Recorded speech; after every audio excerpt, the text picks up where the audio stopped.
Hello everyone! In this week's video, we're continuing the journey of turning myself into a 2D VTuber. A couple weeks ago, I posted the first part of this process. If you haven't watched that video, I recommend you do so, since I won't be repeating a lot of the info I say in that video. But to recap where we left off, I had drawn my model and all its different parts, and then I imported the parts into Live2D. I had also prepped my model by making the meshes and grouping the different parts into deformers. That's where we left off, and I had said we are now ready to make my model move. And well, actually there was one more thing I did before going into the moving process. You see, the line art for my head is separate from the coloring. However, I wanted it to move with the coloring when I transform it.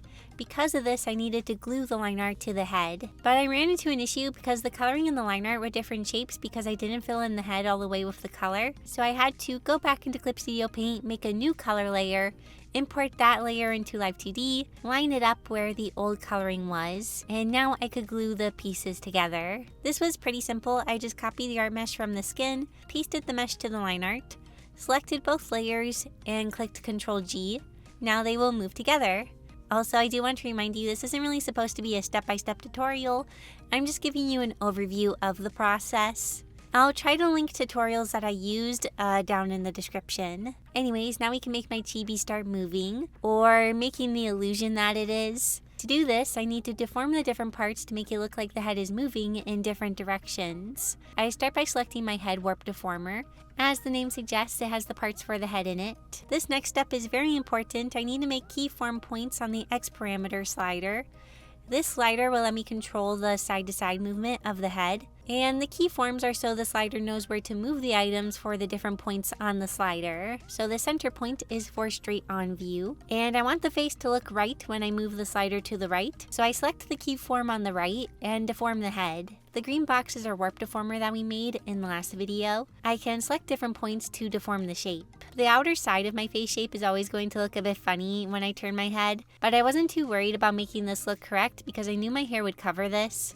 Also, I edited the number of deformer points over here so that the deformer has more points for me to move around. This is very nice if you want more control over the shape. Now I would need to do the same for the left side, but something that is very helpful is that I can mirror the movement for the left side. I click these lines, then I click Reflect Motion and click OK. Now the head looks like it's moving side to side. Next was the up and down movement. For this I used the Y parameter, and once again I need to make sure to add the keyforms. If I don't add the keyforms, it will just edit the shape of my object and it won't register it as movement. When I slide the slider to the right, I want my character to look up. To give the illusion of this, I just selected the middle points and moved them upwards. I also use the deformer brush tool a lot. It lets me select multiple points at a time and works kind of like the liquify tool that you often find in art programs. For the down motion, I move my slider to the left and move the points on the head down. The movement for the head is going to be kind of rough at first. For now, I was just trying to get something established, and I would try to polish things up as I go later. Now that I have the head moving, I decide to move on to making the eyes move with the head. For some reason, the deformer for the eyes was automatically made pretty large, so I had to scale it down. I did this by holding down Ctrl and Shift on my keyboard. I wanted the deformers to be about the same size as the area for the eyes, so it was easier to work with. I'm basically going to repeat the same thing I did for the head, except now I have the deformer that has all the eye parts selected. I'm making them move left to right with the angle X parameter and up and down with the angle Y parameter. Also, I do need to place keyforms for the eye deformer on the parameters like I did before. When you place keyforms, you're placing them only for the items or item you have selected. So when I move on to a new item, I need to make sure to add the keyforms for them. I would sometimes forget to place the keyforms on the sliders when I moved to different facial features. It was really annoying because I would have to undo what I did, place keyforms, and then just redo it. It happened a few different times, and with each time that it happened, I became a little bit more annoyed with myself. Right now for the eyes, I am only focusing on making them match the perspective of the head movement, and we will work on the closing eye animation later on. We are going to kind of speed through the process for the eyebrows and glasses. I was just repeating what I did for the eyes and the head. We have over 13 hours of footage we need to go through, so I'm trying to keep things moving. This was a very long process. Working on this was very interesting because I was always kind of moving to different things, but at the same time I felt like I was doing the same thing over and over. I was placing keyforms and moving things around and deforming them. It was especially repetitive for this part of the process because it's all just movement related to the rotation of the head. Where things will change more is when I get to things like the nose and the mouth. Speaking of which, we are now onto the nose. I briefly mentioned in my last video that I want to have the bridge of my nose appear when the head turns. To accomplish this, I drew 2 nose bridges that curve different ways, and I'm going to use a mask to hide them and make them appear. To start, I need to import my mask shape that I made. It's just a soft gradient. I made it with black so it's easier to see, but the color won't matter because it will become invisible in a bit. So to make this work, I need to make the nose bridges clip to the nose mask. Then I click invert mask on the nose pieces. Now I just lower the opacity of the mask so we don't see it.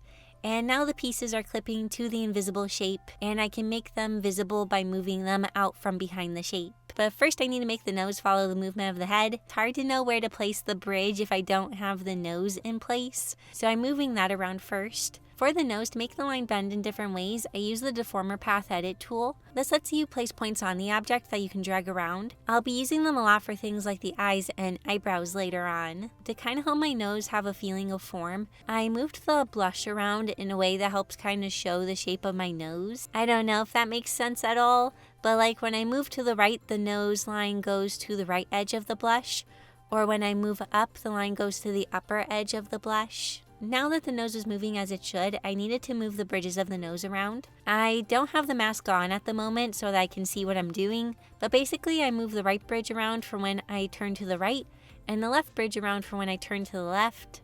And so when I don't want one of the nose bridges to be visible, I kind of just try to hide it and move it to under the mask. And I also kind of move the mask around depending on the movement. And I do this to hide the unwanted nose bridge. And ta-da! The nose bridge now appears and disappears depending on how I turn my head. Yay!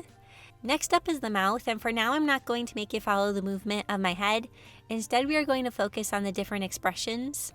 And this was a very complicated process that took a decent amount of time, but I'll try to go through it as fast as I can. The tutorial I was watching recommended making a custom art mesh for the mouth. That way it is cleaner and has a good amount of points. I was a bit nervous to do this since I haven't worked with the meshes much up to this point, but it actually wasn't too bad. I basically just went around the mouth, along the middle line of the mouth, and then around the skin portion. I had to do the same thing for the lower lip, but to make things a bit faster and match up the same, I copied my mesh from the top lip, pasted it to the lower lip, and then just edited the skin part of the mesh since that's the only thing that is different. Along the line of the mouth, I'm going to place points I can drag around with the Deformer Path Edit tool. And of course I'll do the same for the lower lip. So until this point we have only been using the angle X and angle Y parameters because they are for anything we want to turn with the head. However, we now want sliders that are only for controlling the mouth. And for this we're going to use the mouth open and mouth form parameters. Right now I just wanted to work on the mouth opening and closing, so we will be using the mouth open parameter. For all the other times we placed keyforms, we added 3 points, 1 in the middle and 1 on each side. However, for now we will only need 1 on each side. The left form is for closed and the right is for open. So I selected the right one and moved the points around to make the mouth look like it is opened. Also, this is a reminder that I drew all the parts of the mouth behind the lip and skin pieces. That way they appear when the lip pieces move around. I mentioned in my first video that I wish I would have made the skin and line of the mouth be separate pieces. Because they are connected, I had to worry about both of them at the same time, and sometimes the skin of the upper lip would cut into the line of the lower lip a bit, and I'd have to try to avoid that. It wasn't a huge thing, but it did make the process a bit more difficult. Oh, and you may have noticed I turned the grid on. I did this to help me keep things symmetrical. It was really hard to do without any kind of gauge for where I was dragging things, but turning on the grid helped a decent amount. And now the mouth can open and close. However, we don't want my mouth to just move like a puppet. We want my character to be able to smile and frown, and that's where mouth form comes into play. On mouth form, we want to start with 3 points. The middle is neutral, right is smile, and left is frown.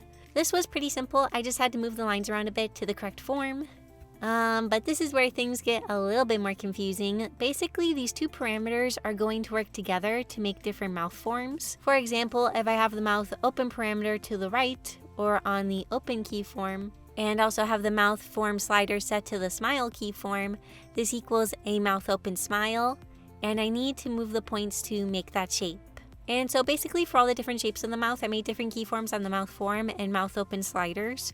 I used different guides online and mostly followed this one by Chupuko. I need to make my forms match up with the different numbers, and the numbers correspond to the values on the parameter sliders. I highly recommend watching an in-depth tutorial on this because it's kind of confusing and I'm just giving a quick overview. So after I made all the different mouth shapes on the different keyforms, I pressed this button to link the forms, and now my mouth can open and change to different shapes. This will be very helpful when doing lip syncing and having my model talk. Now I just need to make the mouth move with the head like the other facial features, and this part felt super easy compared to what I was just doing. Also, I do want to say that this process took me a very long time and that there was a lot of nitpicking and adjusting. Because this is an overview video, you don't really get to see all the time I spent struggling and being confused. And there was a good amount of time dedicated to that. The amount of time I spent fixing stuff I did wrong or undoing and redoing felt like way too much time. So yeah, the process may look really easy peasy, but it was definitely not. And a lot of work and time was put into this.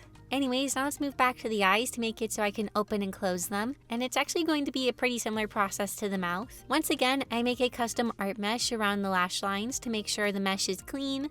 And I also added points in the middle with the deformer path edit tool, so the eye is easier to move around. For this movement, we are going to use the YR open parameter, and you might be thinking, but Becca, this is the left eye.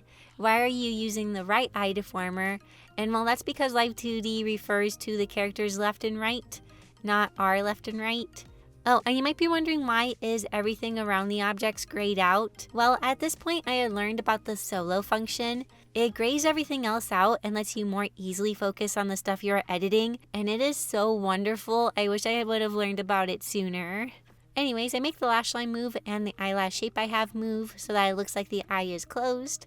Also, remember how in the last video I said I split up the line into two shapes? Well, this is the second part of the shape right here, and having that extra curved bit being separate was so helpful.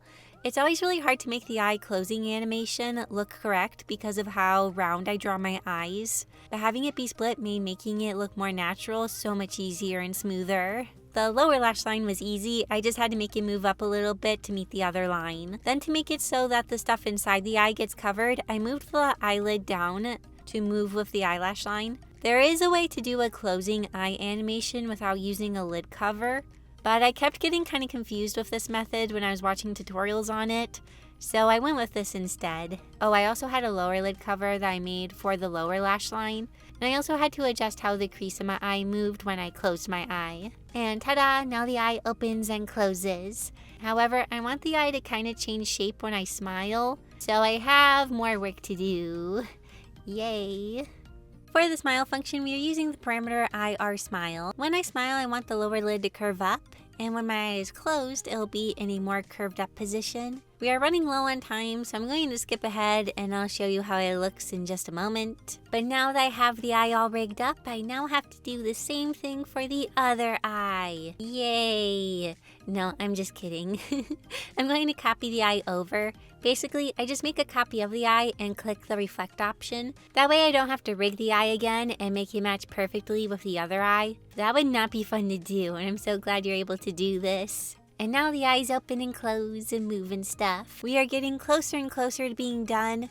But next we have my greatest nemesis, the hair. Oh, but also a side note here, doing the corner movements for the face was such a long and tedious process. So yeah, I did the X movement and I did the Y movement, but I needed to do the corners. So like if I look up and to the right, I do know you can synthesize the corners. It's just a lot of times it's kind of janky and it was not working very well for me. But yeah, I spent way too much time trying to get this to look right. Oh, and I did add a little bit of movement to the body, but that was nothing new. I just made keyforms for the body parameters and dragged things around. Anyways, onto the hair. So it started out really simple. These two first strands gave me no trouble. I was just moving them around and making them follow the movement of the head. Once again, this is being controlled with the X and Y parameters. Where I started to have issues was with the right hair strand. The first reason is that it kept wanting to peek into this area under the strands. This area was empty and you could see what was behind it. I made so many keyforms and kept moving it in weird ways to make it so the hair wouldn't move into this area. But eventually, and I mean eventually, I just made a piece of color to place in this area to hide anything that peeked in. And I wish I would have done this from the start. Like, you have no idea how much work I went through. I don't know why I didn't do this from the start. Anyways, another thing that was giving me trouble was the fact that I didn't have another strand of hair to cover my head when I turned to the left. I didn't want to deform this one hair strand to cover that whole area. My solution for this was I made a copy of the strand and had it move out when I turned my head. It's a bit of a cheat, but it does work. I did need to be careful though. If I ever changed anything about the original strand, I needed to make sure to have the copy selected. That way they were always the same except if I turned to the left. Another hard part about the hair was just making it look not super wonky. A lot of times when I draw hair, I do a lot of small cheats when drawing the same style in different positions. It technically doesn't make total sense if you think about it, but it looks correct. But with this, I couldn't really do my little cheats as much, so it was making things difficult, while also at the same time I'm making sure the movement of everything looks okay. If I were to do this again, I'd make a reference sheet for myself. It would have been so helpful. I would have drawn out my chibi's head turned in all the main directions, and I would have used it as a reference to help me place things. But with a lot of time and effort, I eventually got to a result I was happy with, and I'll show you the result of it in a bit. For now, we're going to do the eyebrow movement. This was pretty easy. I have parameters that make the eyebrows move up and down, and one that changes its form. I wanted my eyebrows to be able to move into a more sad or nervous expression. Like with the eyes, to make things the same, I fully rigged one eyebrow and then copied it over. This kind of made a whole problem of the parameters, and I'm not even going to get into it because I'm not even totally sure what I did, but I did end up fixing it eventually when I ported my model into Vtube Studio. Okay, we are getting so close to the end of the rigging process. Lastly, we have physics. This is for things like my hair. When I move around, I want my hair to react to my movement. And I watched a few different tutorials on this, and everyone kind of had their own process. But I kind of just did things my own way. I made one parameter for side-to-side movement and one for bouncy movement. I basically just selected parts of my hair and made it move left and right. I used that line tool again for a lot of this. I actually made deformers just for the hair physics because the other deformers had a bunch of parameters already assigned to them, and Live2D was telling me that wasn't good or something. So I made new parameters for the hair that were just for the physics movements. But once I had that movement, I needed to go into the physics area to set the settings for how they work. And I'm going to be honest, I'm not going to even try to explain the physics window and all of its numbers and stuff. I basically just played around with the settings until it started to work. I had no clue what I was doing and still don't totally know. I just wanted the hair to look like it was reacting properly. Okay, so here is my model kind of moving around and rotating, and at this point I felt like I was ready to export and move it into Vtube Studio. Vtube Studio is another program, and it's basically going to make my model work with my webcam, and so my model moves properly with my face. Also, Vtube Studio is free, but it does have DLC that you need to buy if you want to use the webcam, and I'll talk about that in a moment. I started by exporting my model. It needs to be this MOC3 file. I make sure to click to export the physics file as well, and after the export I open Vtube Studio. And this is actually my second time doing this because I fixed my model a bit, so you'll see my first model here. I clicked to import my new model, and I need to make a folder for my model in the Vtube Studio folder, so I did that, and I move all of my different files for my model into it. When importing my model, I click automatic setup so I don't have to set the movement up for my model from scratch. And so my model is now in Vtube Studio, but it won't start moving until I get my webcam set up. So I dug out my basic Logitech webcam and tested it out to make sure it's working and my face is in proper view. And after getting my camera set up, my model will now track my face. Like I mentioned, it does turn out you need to pay $15 for DLC if you want to use webcam without the watermark. So I will probably be getting that, but for now I will just keep moving. Okay, so my model is moving with my face, and it looks like it's really sleepy. We're going to need to fix that. With Vtube Studio, you can go into the different parameters and change their input and output settings. So basically, when my eyes were naturally open, they were around 0.35. So to make it so my model's eyes will be more open when my eyes are in a slightly more relaxed state, I set the top input number closer to 0.35. This way I don't have to hold my eyes in an unnatural position to make my model's eyes be more open. And that's basically what I did for all the different movement parameters. I spent like 3 hours in here messing around with the settings and other numbers. Also, a little tip, be careful when playing around with the sensitivity. I was a goofball and set the eyebrow sensitivity to max, but I forgot about this and was so confused why my eyebrows were moving so much and reacting way more than they needed to. My model was always looking super sad when I'd look down just a little bit. But once I remembered about the sensitivity setting, my problem was basically solved. After all that, I started to play around with the lip sync settings. This basically makes it so the mouth will react to the sound from my microphone and the camera. I watched this video to learn how to work it. Also, I didn't use the fancy lip sync settings because I didn't rig my model in the correct way to use it. But maybe someday I will, because Vtube Studio seems to have a bit of a hard time understanding my voice and the sounds it's making. But overall, it works decently. And now, after hours and hours of work, I think my model is finished. So let's do a little showcase.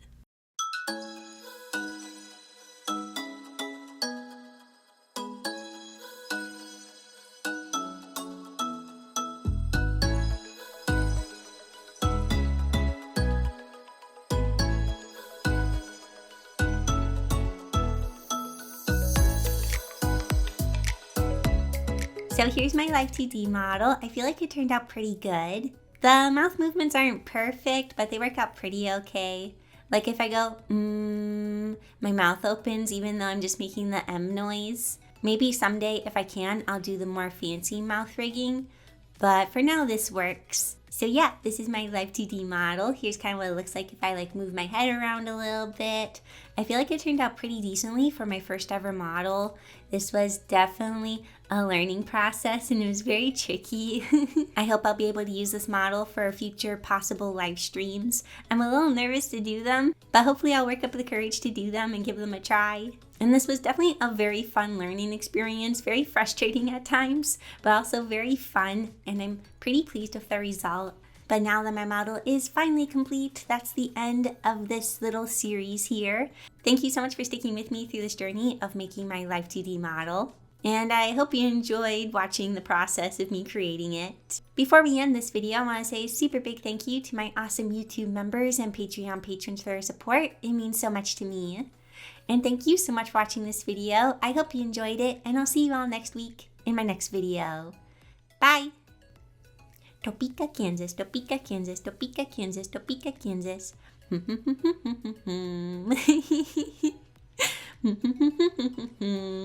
mouth moves so funny. Oh, I can lower and raise my eyebrows. Aww. Aww.